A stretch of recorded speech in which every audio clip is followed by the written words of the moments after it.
Friends, welcome to my channel Priya's Ruchi. ಇವತ್ತು ನಾನು ಉತ್ತರ ಕರ್ನಾಟಕ ಶೈಲಿಯಲ್ಲಿ ಶೇಂಗಾ ಚಟ್ನಿ ಪುಡಿಯನ್ನ ಮನೆಯಲ್ಲೇ ಇರೋ ಇಂಗ್ರೀಡಿಯೆಂಟ್ಸ್ ನ ಉಪಯೋಗಿಸಿ ಈಸಿಯಾದ ರೀತಿಯಲ್ಲಿ ಹೇಗೆ ಮಾಡೋದು ಅಂತ ತೋರಿಸ್ತಾ ಇದ್ದೀನಿ.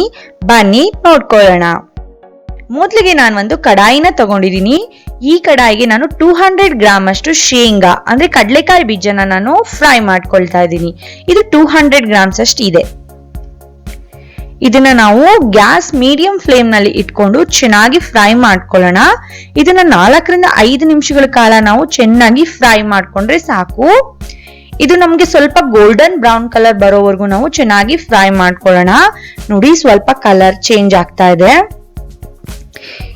ಈಗ ಇದು ಫ್ರೈ ಆಗಿದೆ. ನೋಡಿ, ಈ ಶೇಂಗಾ ಈ ಕಲರ್ ಬಂದ್ರೆ ಸಾಕು. ಈಗ ಈ ಫ್ರೈ ಆಗಿರೋ ಈ ಶೇಂಗಾನ ನಾವು ಒಂದು ಪ್ಲೇಟಿಗೆ ನಾವು ಹಾಕೊಳ್ಳೋಣ. ಇದನ್ನ ಪ್ಲೇಟಿಗೆ ಹಾಕೊಂಡ್ಮೇಲೆ ಸ್ವಲ್ಪ ತಣ್ಣಗಾದ್ಮೇಲೆ ಇದ್ರ ಸಿಪ್ಪೆ ಎಲ್ಲ ತೆಗೆದುಕೊಂಡ್ಬಿಡೋಣ.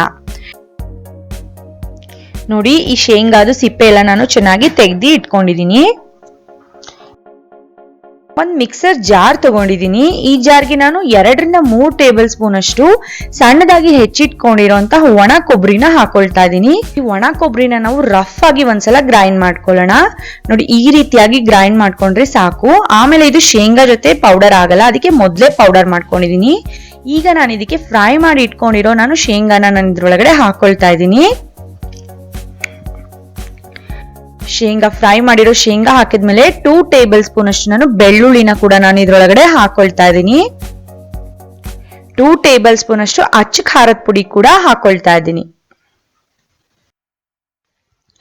1/2 ಟೇಬಲ್ ಸ್ಪೂನ್ ಅಷ್ಟು ಸಕ್ಕರೆ, 1 ಟೇಬಲ್ ಸ್ಪೂನ್ ಅಷ್ಟು ಕಲ್ಲುಪ್ಪನ್ನ ಹಾಕೊಂಡಿದೀನಿ. ನೀವು ಬೇಕಿದ್ರೆ ಪುಡಿ ಉಪ್ಪನ್ನು ಕೂಡ ಹಾಕೊಳ್ಬಹುದು. ಈಗ ನಾವು ಇದನ್ನ ಗ್ರೈಂಡ್ ಮಾಡ್ಕೊಳ್ಳೋಣ. ಇದನ್ನ ಕಂಟಿನ್ಯೂಸ್ ಆಗಿ ನಾವು ಗ್ರೈಂಡ್ ಮಾಡಬಾರ್ದು. ಆಫ್ ಆನ್ ಮಾಡಿ ನಾವು ಗ್ರೈಂಡ್ ಮಾಡ್ಕೊಳ್ಬೇಕಾಗತ್ತೆ. ನೋಡಿ, ಈ ರೀತಿಯಾಗಿ ತರಿತರಿಯಾಗಿ ಗ್ರೈಂಡ್ ಮಾಡ್ಕೊಂಡ್ರೆ ನಮ್ಮ ಶೇಂಗಾ ಚಟ್ನಿ ಪುಡಿ ತುಂಬಾ ಚೆನ್ನಾಗಿರುತ್ತೆ. ನೋಡಿದ್ರಲ್ಲ, ಶೇಂಗಾ ಚಟ್ನಿ ಪುಡಿ ರೆಡಿ ಆಗಿದೆ. ಇದನ್ನ ನೀವು 2 ತಿಂಗಳ ಕಾಲ ಒಂದು ಏರ್ಟೈಟ್ ಕಂಟೈನರ್ ನಲ್ಲಿ ಹಾಕೊಂಡು ನೀವು ಸ್ಟೋರ್ ಮಾಡ್ಕೊಳ್ಬಹುದು. ನೋಡಿದ್ರಲ್ಲ, ಶೇಂಗಾ ಚಟ್ನಿ ಪುಡಿ ಮಾಡೋದು ಎಷ್ಟು ಈಸಿ ಆಗಿದೆ ಅಂತ. ಇವತ್ತೇ ಟ್ರೈ ಮಾಡಿ. ಇದನ್ನ ನೀವು ಚಪಾತಿ ಜೊತೆ ಮೊಸರು ಹಚ್ಕೊಂಡು ತಿನ್ನೋದಕ್ಕೆ ತುಂಬಾ ಚೆನ್ನಾಗಿರುತ್ತೆ. ಮಕ್ಕಳಿಗೆ ನೀವು ರೋಲ್ ಕೂಡ ಮಾಡಿ ಸ್ಕೂಲ್ಗೆ ಟಿಫಿನ್ ಬಾಕ್ಸ್ಗೆ ಹಾಕೊಡ್ಬಹುದು. ಇದನ್ನ ಮಸಾಲಾ ದೋಸೆ ಜೊತೆ ತಿನ್ನೋಕ್ಕೂ ಕೂಡ ತುಂಬಾ ಚೆನ್ನಾಗಿರುತ್ತೆ. ನಿಮ್ಗೆಲ್ಲರಿಗೂ ನನ್ನ ರೆಸಿಪಿ ಇಷ್ಟ ಆಗಿದ್ರೆ ಪ್ರಿಯಾಸ್ ರುಚಿ ಚಾನೆಲ್ಗೆ ಲೈಕ್ ಮಾಡಿ, ಶೇರ್ ಮಾಡಿ, ಕಮೆಂಟ್ ಮಾಡಿ, ಸಬ್ಸ್ಕ್ರೈಬ್ ಮಾಡಿ. Thank you.